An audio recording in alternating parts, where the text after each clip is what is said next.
Hello YouTube family, welcome to my new blog. તો આજે આવી ગયા સગાઈ ઉપર આપણે કસરત કરવાની છે, વર્કઆઉટ. આ છે કસરત કરવાનું સામાન. તો આપણો પહેલો દિવસ છે એટલે આપણે ચેલેન્જ લીધેલું છે, જ્યાં સુધી થાય ત્યાં સુધી આપણે વર્કઆઉટ કરવાની છે. તો આ છે ફર્સ્ટ ડે. તો આ છે આપણો પહેલો દી એક્સરસાઇઝ કરવાનો. તો હાલો આપણે ચાલુ કરી દઈએ. હા, ઓકે. જિગ્નેશભાઈ એનો પણ પહેલો દિવસ છે, તો એ તો બસ ચાલુ જ કરી રાખ્યો. એનો ખબર હોય ને પછી શું થાય. આ ચેતન છે, આ તો પહેલેથી જ કસરત કરે, પણ આપણે બધીને હવે શીખડાવશે. એના 10 રૂપિયા ચાર્જ લેશે.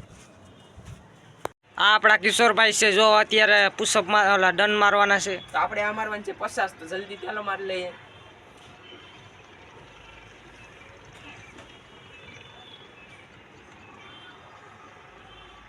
ઓકે. 50 તો આપણે ન લાગે, પણ 30 લાગે. એટલે હવે આ બીજી એક્સરસાઇઝ કરીએ. આ પૂરી થઈ ગઈ આપણી. હવે આ કરશે જિગ્નેશભાઈ નો વારો.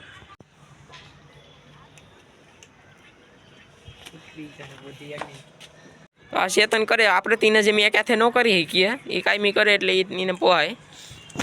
આપણો પેલો દિવસ છે એટલે આપણે કરીએ જાડા મોટી, થોડા થોડા. ખ્યાલ કરશું વધારે, પછી ત્રીજા દિવસે વધારે એમ. હા, ઓકે ભાઈ. તો બે હાથે તો આપણે ડમલા મારી લીધા. હવે આપણે આ મારવાનું છે એક હાથે. તો આપણે જલ્દી મારી લઈએ.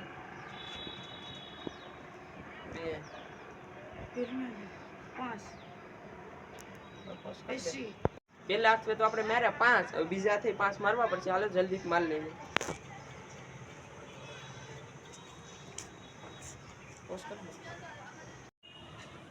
કેટલા મારું? આપણે ચેતનભાઈ હવે આમ કરે એક્સરસાઇઝ, પછી એના પછી આપણે કરવાની છે, એ શીખડાવે. કેટલા મારવાનું છે ચેતનભાઈ તમારે? 12 ના 2 રેપિટેશન મારવાના છે. હાલો તો વાંધો નહીં, પેલા તમે કરી નાખો પછી અમારો વારો. જિગ્નેશભાઈ મારે. કેટલા માર્યા જિગ્નેશભાઈ? આ ફેંકે છે આની વાત. તો હવે આજનો બ્લોગ અહીંયા પૂરો કરીએ ને હવે મળીએ ડે 2 કસરતમાં. તો વધારે બધા કસરત તમને બતાવો તો બ્લોગ મોટો થઈ જાય ને કસરત નહીં થાય. તો હાલો બાય બાય, ઓકે બાય.